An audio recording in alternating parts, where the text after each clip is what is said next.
Roobee walashiyyoo arbi keessa ba'ee sumaaf na jibbanii way bineensa ta'ee. Roobee walashiyyoo arbi keessa ba'ee sumaaf na jibbanii way bineensa ta'ee jedha ijoollee weellisaanii. Akkam jirtu ijoollee waan hunda nagayatu dursa nagayas isin gaafachuu hin daganne akkam jirtu jenne nageenyi badhaadhaa babaaroo barattu qu'attu jajjabaattu barnoonni akkam tole ijoollee. Kun qophii Oromiyaati. Qophiin Oromiyaa torban torbaaniin yeroo kanatti chaanaalii keessan chaanaalii OBN Gaammee irraan isiniif dhiyaata. Roobeen bayyaa waan tuuka baataa miti. Roobeen bayyaa waan tuuka baataa miti. Akka garaan kiyya taa'u taataa miti. Akka garaan kiyya taa'u taataa miti.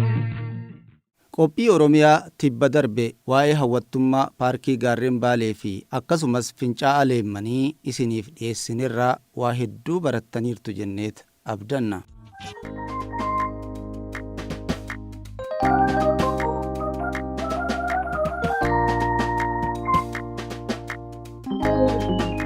Qophii Oromiyaa torban kanaatiin ammoo achuma paarkii beekamaa fi hawwataa kanarraa osoo hin fagaatin Tulluu Diimtuu jala Tulluu Sannaatirraa gama bahaatiin gadi buunee seenaa hundeeffamaa fi hawwattummaa magaalaa guddittii godina Baalee kan taate. Roobee walashiyyoo arbi keessa bahee sumaaf na jibbanii way bineensa ta'ee jedhu ijoollee. Ijoollee nagaa isin gaafachuu isin irraanfanne akkam jirtu? Kun qophii Oromiyaati. Qophii Oromiyaa torbee kanaatiin immoo waa'ee magaalaa Roobee isiniif dhiyeessina. Bakkeen amma jirru kun magaalaa Roobee jedhamti. Ijoollee Roobee jechuun maalidha? Moggaasni isaa hoo maali? Kan jedhu ammoo hayyoota magaalaa kana keessa jiran bu'uureessitoota warra ta'an irraa odeeffannee isin biraan geenya. Magaalaan tun Roobeedha. Roobeen bara 1923 akka lakkoofsa Itoophiyaatitti hundeeffamte. Yeroo ammaa magaalaa guddoo godina Baaleeti. Roobeen giddugala tuuristootaa kan aadaa Oromoo Arsii warra Sikkoo Mandoo kan qabatte. Giddugala tuuristootaa akkasumas immoo naannawa isheetitti paarkiin gaarreen Baalee yookaanis Diinshoo kaasee hanga Tulluu Diimtuutitti jiru naannawa kanatti argama. Bosonni Harannaas naannawa kanatti argama. Irra caalaan tuuristoota magaalaa kana bulaniiti garasitti dhaqu. Kanaaf magaalaa jiddugala tuurizimii jiddugala aadaa yoo jenne ittiin baay'atu.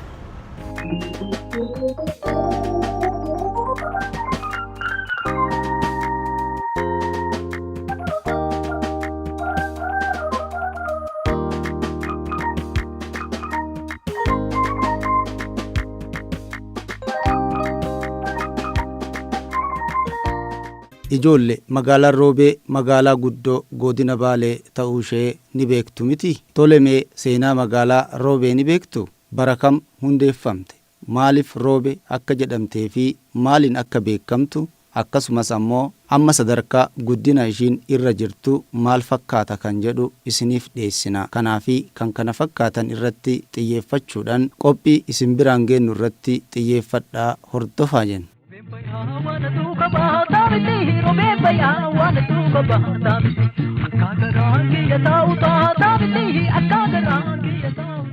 Ijoollee magaalaa Roobee magaalaa bareedduu giddu galeessa kibba baha Oromiyaatti argamtuudha.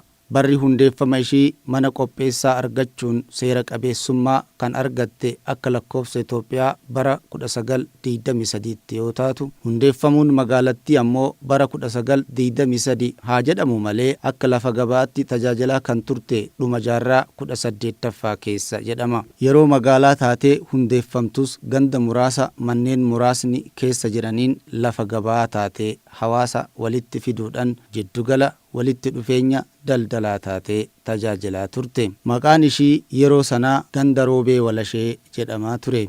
Moggaasni kunis Walasheen gosa Oromoo Arsii warra torban mandoo keessaa isa tokko kan ta'e gosa guddaa naannawa sanatti baay'ee beekamaa fi achi jiraataa turan irraa magaalaa tana roobee walashee jedhanii waamaa turan jedhu manguddoonni argaa dhageettii nuuf himan. Roobee jechi jedhu kan itti dabalameef ammoo lafa kana roobni waan itti baay'atuu fi roobni kan gabaa addaan facaasutu roobee jedhamee kan dubbatamaa turerraa dhufe jedhama. Achumaan roobee jedhamtee moggaafamte. Ijoolle moggaasni maqoota lafa Oromootii fi magaalotas hedduun qubsuma gosaa yookiin qomoolee Oromtichaa isaan gurguddoo ta'anirraa akka ta'e qophiilee keenya kanaan dura isiniif dhiyeessinirraa ni yaadattu miti. Ashuu qaxaleewwan keenya hubannoo akkasii barnoota idilee keessan keessattis waan argattaniif sirritti addaan baafachaa deemaa jenna. Tolee ijoolle akkasi.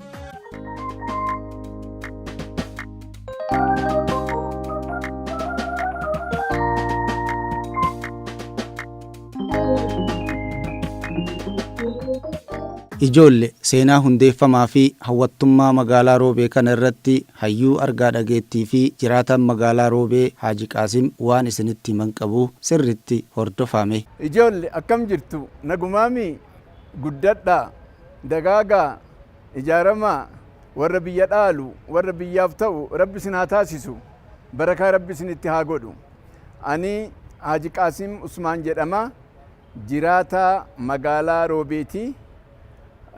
Hadda waa'ee hundeeffama magaalaa Roobeetii fi guddina Roobee isinitti himuuf isin dura dhaabbachaa jira. Magaalaan Roobee seenaa irraa akka dhageenyutti bara 1888 hundooytee jedhamee abaaboyyoonni keenya akaakayyoonni keenya nutti himaa jirani. Akka bulchiinsa mootummaatitti mana qopheessaa mootummaan ijaaree fi kan beekamte bara 1923 irraayi. Bara 1923 irraa kaaftee beekumtii mootummaatiin bulchiinsa mana qopheessaa jalatti kan turte yoo ta'u haga bara 1983tti magaalaa Koonyaa turte. Koonyaa Mandooyyuu jedhamee beekama.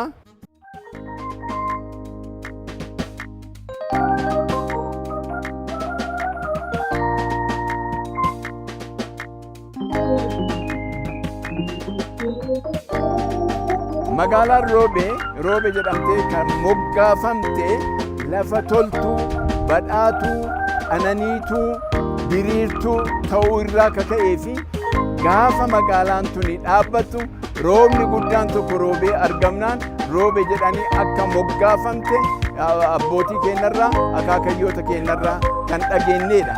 Roobee roobaa torbaanii jedhamteeti beekamti. Yeroo san roobaa garbii namni jedhamu wayis as deddeebi'ee magaalaa kana kan dinqisiifataa turee fi maqaa Roobeetiin moggaafamuu isii itti ka gammade ta'ullee jaarsota irraa dhageenyeetiin hin jirra.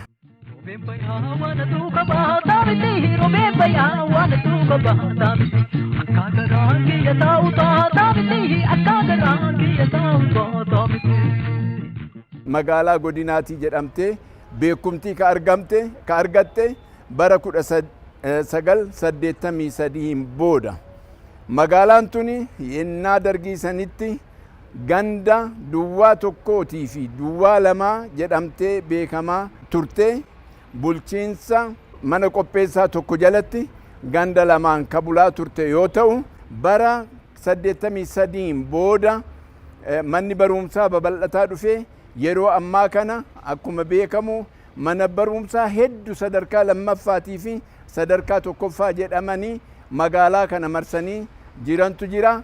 Isteediyoomii guddaa tokko Maddaa Walaabuu jedhamee beekamu yuunivarsiitii Maddaa Walaabuu magaalaa tana keessatti bu'uurfameeti jira. Magaalaan ganda lama turte tuni yeroo ammaa kana ganda 8tti qoodamtee jirti. Magaalaa kutaa lamatti qoodamtee jirti. Kutaa magaalaa lamatti goobbaan dabalatee bulchiinsa magaalaa tokko jalatti deebite. Magaalaan Roobee kutaa magaalaa lama kan qabdu Zeebalaa Walashee, Adooshee Walashee kan jedhu kan qabduu fi Zeebalaa Walashee ganda 4, ganda Kibxatee, ganda Odaa Roobee, ganda Boolee Tokkummaa fi ganda Hora Booqaa kan qabdu yoo ta'u, Adoshee Walasheen ammoo ganda afurii, ganda walta'ii caffee, ganda caffee donsaa, ganda naannoo Roobeetii fi ganda Baha Biiftuu kan qabdu magaalaa ganda 8 kan qabdudha.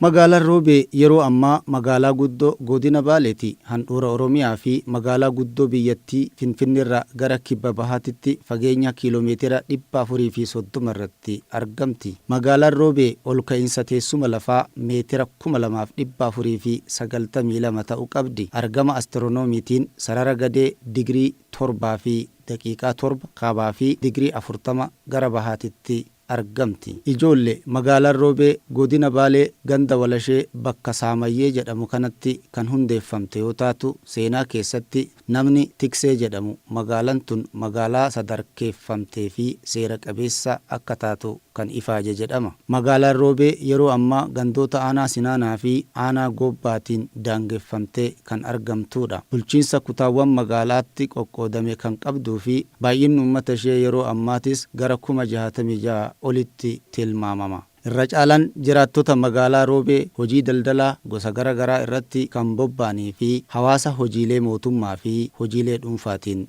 bulan hedduus qabdi.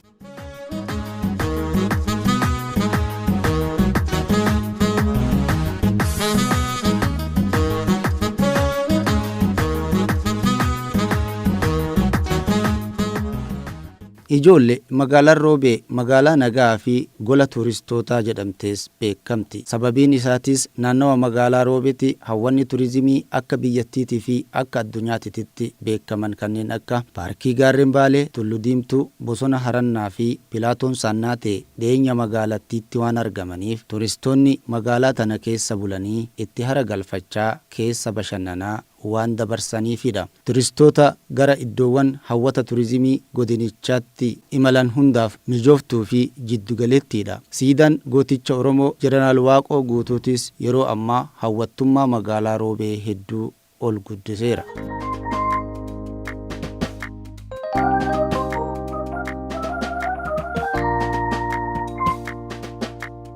Wantoonni magaalaan tun beekamtuun hojii daldalaa garagaraa, nyaata aadaa, uffata aadaa Oromoo Arsii kan godina Baaleetti argamuu fi dagaagina aadaa kan kana fakkaataniin beekamti. Magaalaan Roobee bu'uuraalee misoomaa adda addaa, dhaabbilee barnootaa kan mootummaa fi dhuunfaa hedduu qabdi. Yuunivarsiitiin Madda Walaabuutis magaalaa tana keessatti argama.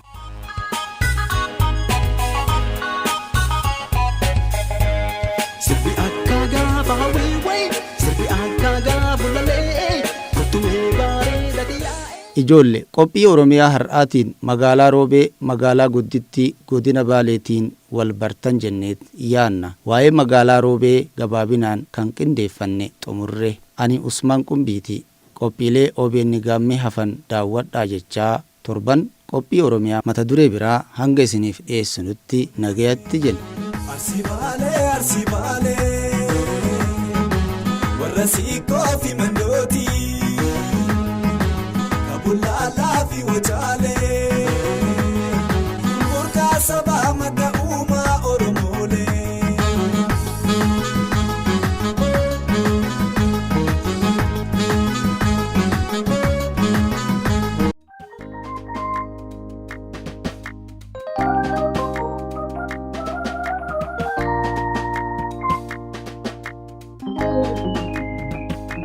Thank you.